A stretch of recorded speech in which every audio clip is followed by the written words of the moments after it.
اللہ ہی اللہ کیا کرو، دکھ نہ کسی کو دیا کرو، جو دنیا کا مالک ہے نام اسی کا لیا کرو۔ السلام علیکم ورحمۃ اللہ وبرکاتہ۔ ناظرین استقبال ہے، سواگت ہے آپ کا viral news live studio Jalgaon Maharashtra India میں۔ میں آپ کا میزبان مفتی محمد ہارون ندوی۔ آئیے انٹرنیشنل ٹاپ 5 نیوز، دنیا کی 5 بڑی خاص اہم خبروں پر نظر ڈالتے ہیں۔ ناظرین پہلی بڑی خبر آ رہی ہے کہ ایران کے جزیرے پر، ایرانی جزیرے پر قبضے کی کوشش کی خبروں پر ایران نے سخت انداز میں دھمکی دی ہے، اور پڑوسی ملکوں کو بھی، ایران نے اپنے پڑوسی ملکوں کو بھی انتباہ جاری کر دیا، یعنی وارننگ جاری کر دی، اور کہا کہ ہم امریکی اور خلیجی سرگرمیوں پر کڑی نظر رکھے ہوئے ہیں، نگرانی کر رہے ہیں۔ اور پھر یہ بھی کہہ دیا ایران نے کہ اگر کسی نے کوئی غلطی کی تو پھر ہم اپنے دفاع میں، اپنے ڈیفنس میں بنیادی ڈھانچے کو بھی نشانہ بنانے سے گریز نہیں کریں گے۔ یعنی اگر کسی ملک نے، اگر امریکہ اسرائیل کا ساتھ دیا یا کسی نے بدمعاشی کی تو پھر ہم ان کے جو بنیادی ڈھانچے ہیں ان کو بھی نشانہ بنائیں گے، ہم اپنے دفاع میں کچھ بھی کر سکتے ہیں۔ انہوں نے، ایران کے لیڈر نے، وزیر دفاع نے سوشل میڈیا پر الگ الگ پیغامات جاری کرتے ہوئے کہا کہ ایرانی فوجیں دشمن کی حرکتوں پر نظر رکھ رہی ہے، اور اگر کوئی قدم دشمن اٹھائیں گے تو ہم اس خطے کے ملک کی بنیادی ڈھانچے کو مسلسل اور بلا روک ٹوک حملوں سے نشانہ بنائیں گے۔ اور میں آپ کو بتا دوں کہ یہ خبر اس وقت نکل کر سامنے آئی ہے جب ٹرمپ یعنی امریکہ کے پریزیڈنٹ یہ دعویٰ کر رہے کہ امریکہ ایران کے ساتھ جنگ ختم کرنے کے مذاکرات میں ہے، بات چیت میں ہے، جسے تہران نے مسترد کر دیا ہے۔ جبکہ بڑی چونکانے والی خبر یہ آ رہی ہے کہ ایران کسی بھی طریقے سے مذاکرات اور بات چیت کرنے کو تیار نہیں، اور جھکنے کو تو بالکل بھی تیار نہیں۔ ٹرمپ ایک نمبر کا جھوٹا ہے، اور دنیا کو وہ جھوٹ بتا کر اپنی سرداری بتانا چاہتا ہے، حالانکہ حقیقت یہ ہے، دنیا دیکھ رہی کہ امریکہ اور اسرائیل ختم ہو رہا ہے۔ ایران نے جنگ جیتنے کے لیے مضبوط حکمت عملی بنائی ہے، جس کی وجہ سے امریکہ میں گھبراہٹ ہے اور ٹرمپ پریشان ہے، اور جنگ کا منظرنامہ، ایران کہہ رہا ہے کہ جنگ کا منظرنامہ اب بدلے گا۔ ایران دوسری بڑی خبر آ رہی ہے، جی ہاں، لبنان میں بھی اسرائیل نے خطرناک حملے کیے ہیں، وہاں پر بھی سینکڑوں لوگوں کے مارے جانے کی خبریں آ رہی ہے۔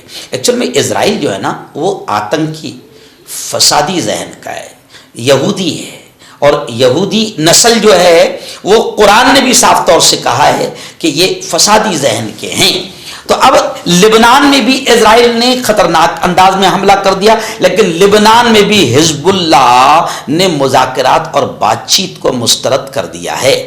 حالانکہ اسرائیل جنوب لبنان میں حملے کر رہا ہے، ہزاروں، سینکڑوں نہیں، ہزاروں کے ہلاک ہونے کی اور زخمی ہونے کی خبریں آ رہی ہے، مگر حزب اللہ نے دعویٰ کیا کہ اس کے جنگجوؤں نے جنوب لبنان میں زبردست انداز میں اسرائیلی فورسز کا مقابلہ کیا اور اسرائیلی ٹینکوں کو بھی تباہ کیا ہے۔ یعنی حزب اللہ لبنان میں زبردست انداز میں اسرائیل کا مقابلہ کر رہی ہے، وہ بھی کسی حال میں پیچھے ہٹنے کو تیار نہیں ہے۔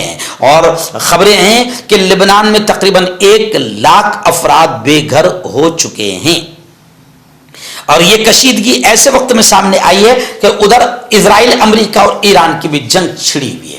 یعنی آپ سمجھ سکتے ہیں کہ اسرائیل پوری دنیا کے امن کے لیے خطرہ ہے، اس لیے لوگ یہ کہہ رہے ہیں کہ اسرائیل کا تباہ ہونا یہ دنیا کے امن کے لیے ضروری ہے۔ ناظرین بڑی خبر اس وقت میری نگاہوں کے سامنے ہے، جہاں خبر کچھ اس طریقے سے آ رہی ہے کہ ہندوستان کے لیے ایران نے آبنائے ہرمز اسٹریٹ آف ہارموز، وہ جو راستہ ہے جو یوں سمجھے کہ ایران کا قبضہ ہے، اور ایران اس کی وجہ سے پوری دنیا کو پریشان بھی کر رہا ہے، کر سکتا ہے، اور وہ اس کا حق بھی ہے۔ تو اب خبر آ رہی ہے ہندوستان کے لیے آبنائے ہرمز کا جو راستہ ہے وہ ایران نے کھول دیا۔ اب بحری جہازوں کی آزادانہ آمد و رفت کا راستہ صاف ہو گیا ہے۔ اور خبر آبنائے ہرمز کو لے کر یہ بھی آ رہی ہے کہ آبنائے ہرمز میں اسرائیلی فوج نے بڑا حملہ کیا، یعنی اب اگر آبنائے ہرمز میں اسرائیلی فوج حملہ کر رہی ہے تو آپ سمجھ سکتے ہیں کہ ناجائز اور شیطانی ناپاک حرکت کون کر رہا ہے۔ اب اگر وہاں پر حملہ ہوتا ہے تو کئی ملکوں کے جہاز وہاں پر رکے ہوئے ہیں، کئی ملکوں کے جہاز وہاں پر تھمے ہوئے ہیں، وہاں اگر حملہ ہوا تو اس کا مطلب جنگ اور بڑھے گی۔ تو آبنائے ہرمز میں اسرائیلی فوج کا بڑا حملہ ہوا ہے۔ ایران نے IRGC بحریہ کے سربراہ علی رضا کے جاں بحق ہونے کی بھی خبریں سامنے آ رہی ہے۔ ایران نے ایک بڑی خبر آ رہی ہے، جہاں ہمارے پڑوسی ملک پاکستان اور افغانستان، آپ جانتے ہیں کہ اس سے پہلے پاکستان نے افغانستان پر ایک ہاسپٹل پر حملہ کیا جس میں 400 لوگوں کے یعنی افغانیوں کے مارے جانے کی خبریں تھی۔ اس وقت بھی ہم نے مسجد میں دعا کروائی کہ اللہ مسلمانوں میں آپسی اتحاد نصیب فرما، اور یہ جو حالات بن رہے ہیں، بگڑ رہے ہیں، ان حالات کو روک دے اور اہل ایمان کو متحد فرما۔ ابھی پھر خبر آ رہی کہ پاکستان افغانستان بارڈر پر ایک بار پھر تشدد بھڑک اٹھا۔ جنگ بندی ختم ہوتے ہی پھر فائرنگ شروع ہو گئی، جس میں 2 شہریوں کے مارے جانے کی اطلاع ہے۔ دعائیں کیجیے، آج جمعہ کا مبارک دن ہے۔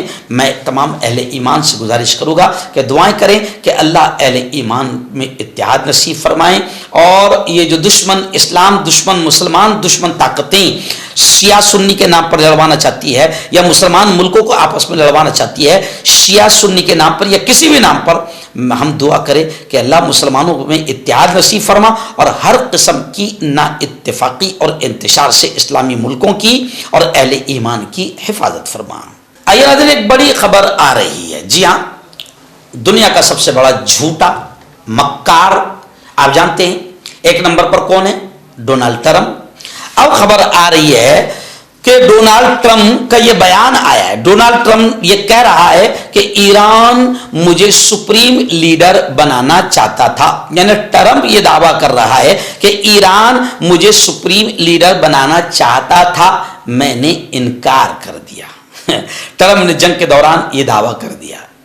ظاہر بات ہے کہ اس وقت دنیا کا سب سے بڑا جھوٹا اگر کسی کو کہا جا سکتا ہے تو نمبر 1 پر یہ ہے۔ نمبر 2 پر کون ہے آپ کمنٹ کر سکتے ہیں، آپ کو پورا اختیار ہے۔ آپ بتائیں کہ نمبر 2 پر جھوٹا کون ہے، اسی کا وہ دوست ہے جو نمبر 2 پر آپ نام ضرور لکھیں تاکہ مجھے بھی پتا چلے کہ آپ کے ذہن میں نمبر 2 پر سب سے بڑا جھوٹا کون ہے۔ تو خیر، ایران مجھے سپریم لیڈر بنانا چاہتا تھا، میں نے انکار کر دیا، یہ ٹرمپ کہہ رہا ہے۔